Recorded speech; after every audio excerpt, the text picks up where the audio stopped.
Alright, so I promised a new deck, and here we go. The Great Unveiling. The new commander is Brea, Ethereum Shaper.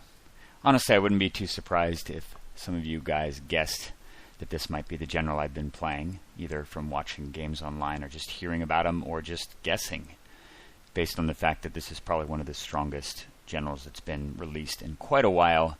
And I have to admit that I was wrong. In fact, very, very wrong with my first impressions of the creature. I encountered it a bunch of times, and I think part of the reason was because it had just been released and people were still kind of figuring it out and trying to figure out exactly what kind of decks it works well in, and just trying to fine-tune strategies to really take advantage of the commander. And at that point, I hadn't actually seen anything that stood out to me as being particularly strong and really taking advantage of Brea's base mechanics.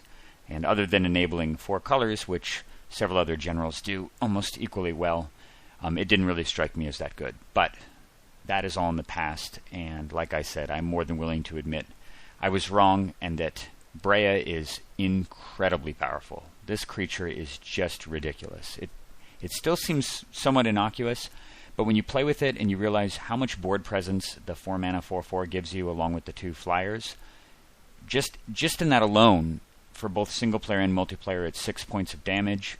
It's reach with flyers over blockers to kill off planeswalkers, and its flexibility to block multiple things. It wields equipment well. It synergizes with all sorts of different equipment, including Skull Clamp and the swords and Jitte. And then fundamentally, it has all of these insane activated abilities too. The first one is probably the weakest of the 3. Oddly enough, the ability to deal damage to target players does have some relevance when it comes to killing off planeswalkers, and I have had that happen, or I have had that matter a couple of times. And of course, it does allow you to have some reach to finish people.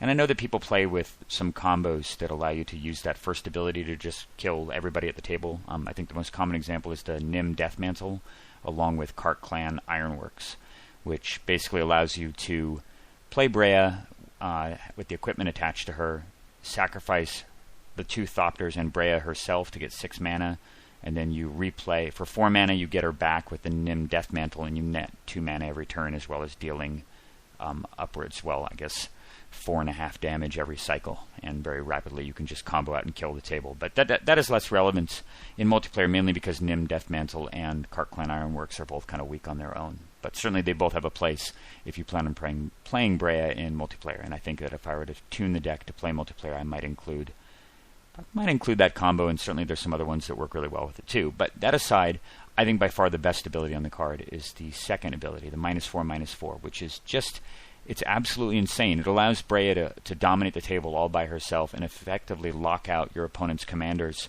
sometimes for 2, 3, 4 castings even, if you have a steady supply of artifacts. And generally when you have enough mana in play, once you're up to 6 or 8, you can recycle Brea herself and just replay her to get the Thopters back and continue to just blow their guys up systematically. And I've had games where I had nothing but mana and Brea, and I was able to kill off their general several times, as well as several threats they play, while putting them on a clock, and it gave me enough time to draw into more threats and more counters and more card advantage, and eventually win the game. And that's the primary criteria that I use when evaluating a Tier 1 general, is that basically, does the commander work in a low and a high mana environment? And Brea certainly fits that bill, even though it doesn't seem like she should really do that, in that she doesn't generate card advantage automatically. But she is definitely one of those quasi card advantage cards, in the sense that you play her for 4, and often she'll take out 2 or 3 of your opponent's permanents. And one thing I've always been an advocate of in general when it comes to playing control decks is that cards destroyed in at a ratio of more than 1-to-1 are roughly equivalent to cards drawn at a ratio higher than 1-to-1. So when you destroy 3 of your opponent's cards for 1 of yours, that's kind of analogous to drawing 3 cards for 1 of your cards. So for that reason alone, Brea actually does generate card advantage, and she also generates board advantage and control over the board, and has won me kind of unwinnable situations. I remember a game I played actually with live cards. I built Brea in paper, and I've had it together for about a month or so.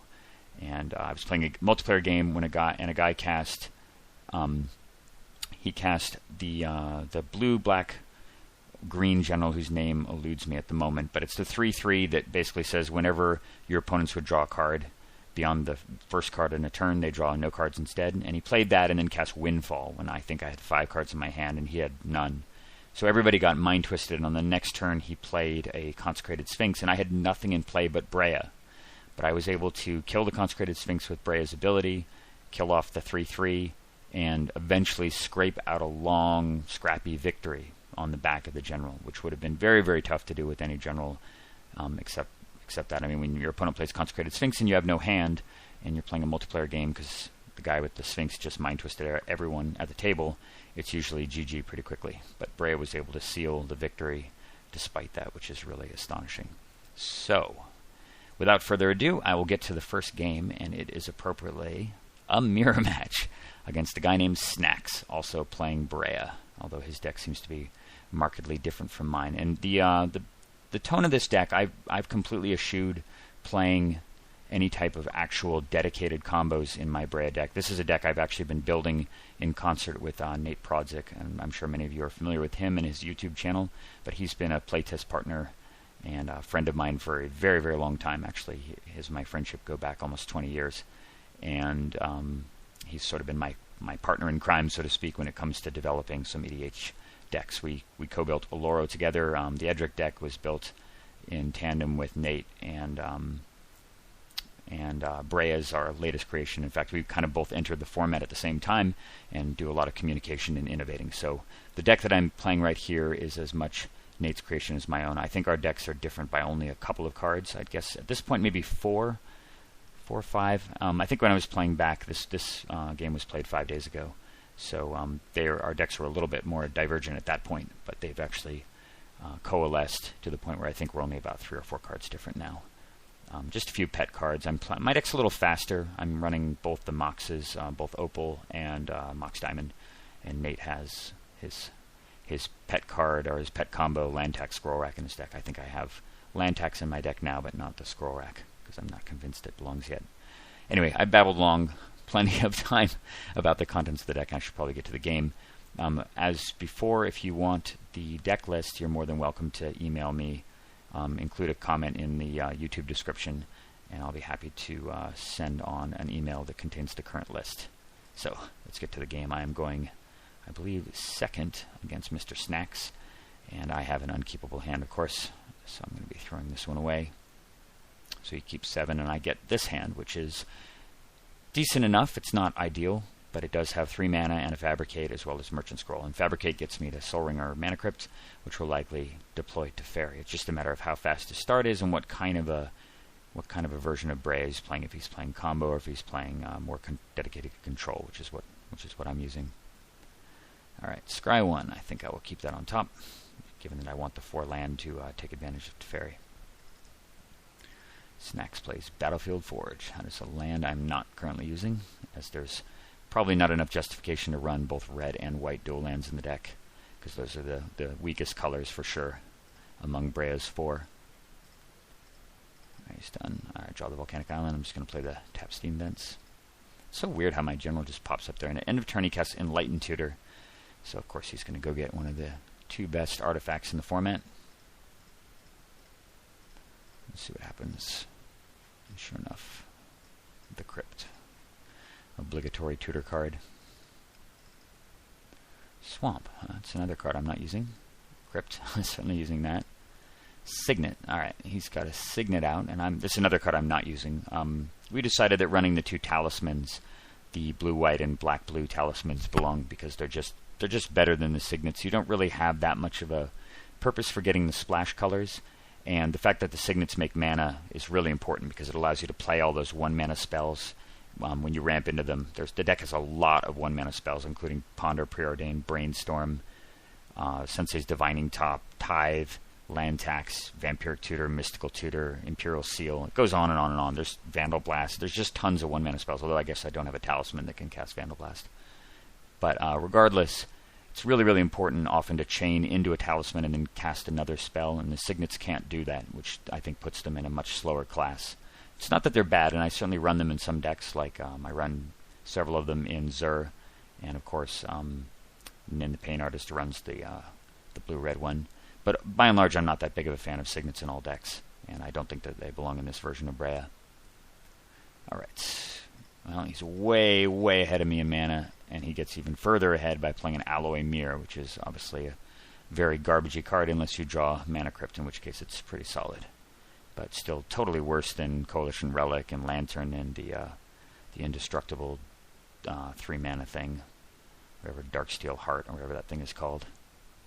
And of course, Commander Sphere. I don't think I would play Alloy Mirror over any of those cards, so I'm not really sure why it's out. But regardless, he's got 6 mana on turn 2, and I'm in deep trouble. Alright, Cryptic Command. So, obviously I'm going to cast Merchant Scroll here. Now the question is, what to get? Now, I think a lot of people in this situation would Merchant Scroll to get Force of Will. Idea being, okay, he's down to 2 cards in hand. He's certainly casting Brea next turn if he wants to. And while that's a pretty devastating threat, I'll be able to match Brea in a couple of turns after taking some damage from it. The problem is that he'll have kind of board advantage at that point. He'll be untapped and being able to do stuff. So he'll either be able to counterspell my Brea, or he'll just be able to sack off 2 of his artifacts trivially while keeping all of the damage and all the pressure going on me.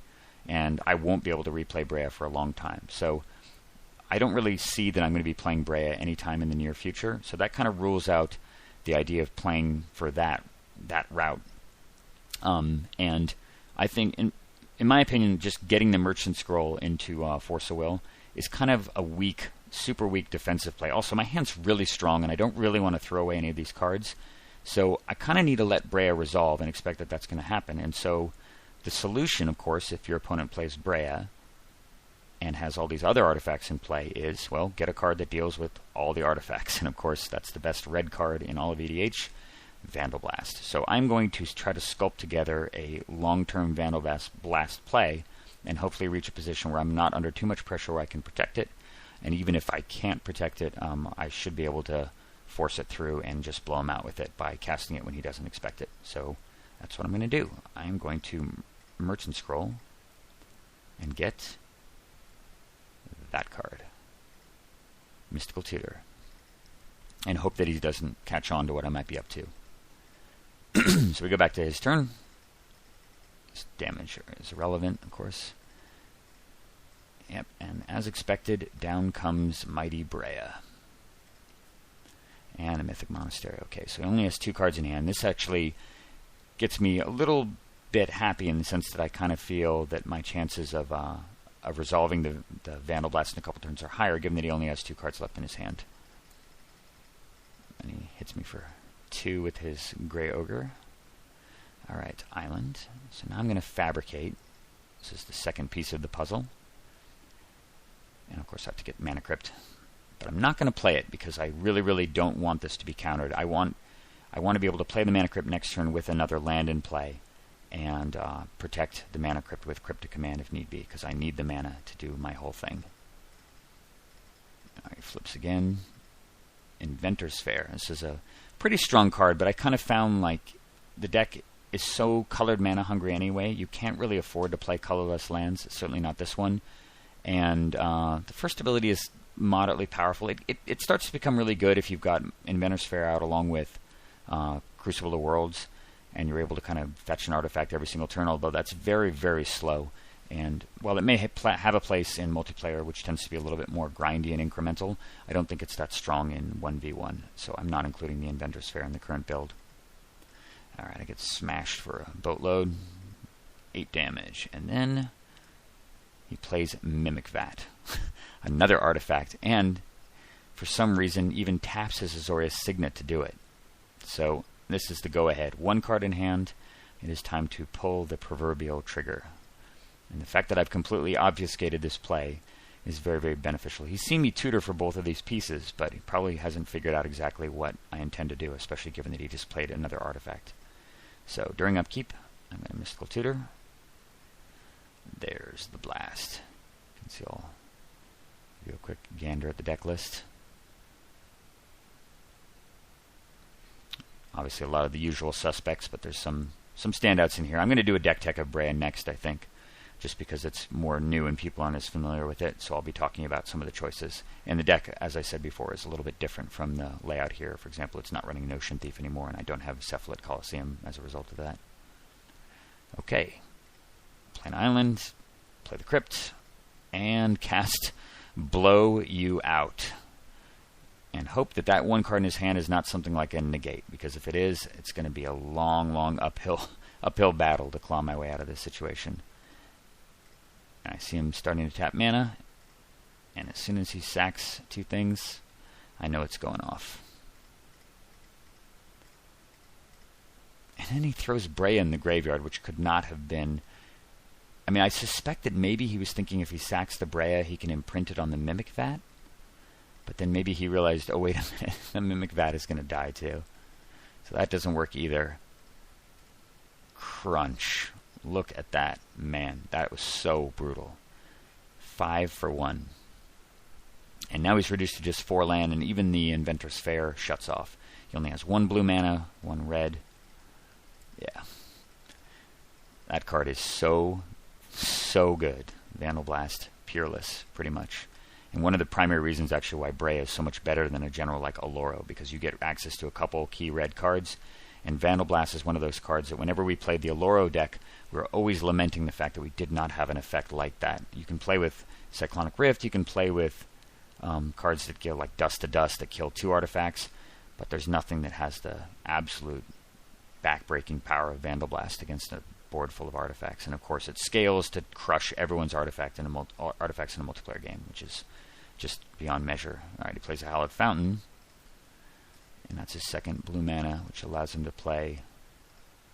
This is strange, I'm not sure why he tapped out, but he plays Thopter Spy Network, which is a card that we actually considered in the early going, but I kind of felt like, well, it does have some excellent synergy with the deck and can give you a long-term grindy card advantage engine. It's a little on the pricey side, and fundamentally just feels slow to me. It also, if you read it, it only triggers once per turn. Whenever 1 or more artifact creatures you control deal combat damage to a player, draw a card. So honestly, a card like Coastal Piracy might even be better than Thopter Spy Network, although this doesn't make 1/1s. But if drawing cards is your objective, certainly you can get a lot more cards quickly off of an attack with Brea with Coastal Piracy in play, or Bident of Thassa or something. But he's tapped out, and he has no artifacts thanks to the Vandalblast, so it's not doing anything. Alright, I've taken quite a bit of damage, but I'm still at 21 and pretty comfortable. I'm going to play Soul Ring, cast a free Teferi, just about. That's basically as free. And I'm just going to sit on Cryptic Command, because next turn I should be able to... This is just to prevent him from getting an artifact out, or for him from casting something really devastating like a Time Twister or Wheel of Fortune in case he's got it. I'm just playing slow and safe, because Teferi will allow me to both cast Brea and cast Cryptic Command next turn. Expedition Map. Well, that's an artifact, so I have to counter that. I'm rewarded for being patient. Factor Fiction. Very sweet. Talisman. Alright, that's quite handy. I'm just going to cast the Factor Fiction now, before I dedicate any mana to the Talisman to see what we get. Alright, Mind Twist, Thran Dynamo, Forbid, Grim Monolith, Arid Mesa. So if I were him, I would split probably 4-1 or 3-2. Probably the worst card here would be Mind Twist. So I'd probably put Mind Twist with Forbid, and then these 3 other artifacts. Because these 3 other artifacts, combined with Teferi, mean that I can cast Brea about 100 times before it would become prohibitively expensive. The Mind Twist doesn't do anything, given that he has 0 cards in hand, and obviously Forbid is the best card here. And inexplicably, he splits like this. And this may be just the sign of someone who's already given up on the game. But of course, I'm going to take the Forbid and the 3 good cards and put Mind Twist in the graveyard. So I'm sort of fiddling around with my mana. I realize I can just cast Brea, and untap some artifacts, and play the Thran Dynamo, and I've got Forbid with buyback. Plenty of mana to do it with, and 2 very useless things to throw away to it. So now, totally in the driver's seat. He plays Cranial Plating, which, again, I feel is worth countering because it does enable the Thopter Spy Network, and will give him some blockers and kind of be a pain in the butt. So I'm just going to forbid that. And because I can scry next turn and draw an extra card with Teferi, I'm guaranteed to be able to use the Forbid with buyback a second time. But this play is mainly just done to say, look, I've got you. I've got you by the throat. There's no getting out of this, and you should probably pack it in. And he happily obliges. So there you go. First game with Brea that I've recorded, and I have a zillion games to show with this deck. It is tremendously strong. I've been very, very pleased with it, and I'll have many more things to say about Brea and the cards that I'm using, and of course the inevitable deck tech coming in the future. Hope you guys enjoyed that game, and there are many more to come. I think I've probably played upwards of maybe 125 games with Brea already, and its win ratio is astonishingly high. I'd say 97, 98%. I think I've lost maybe two games total with it, which is pretty ridiculous. It seems to be absolutely tier 1 already, even though it's still in the process of being tuned a little bit. So tune in for a new game pretty soon. Hope to see you guys tomorrow, and take care.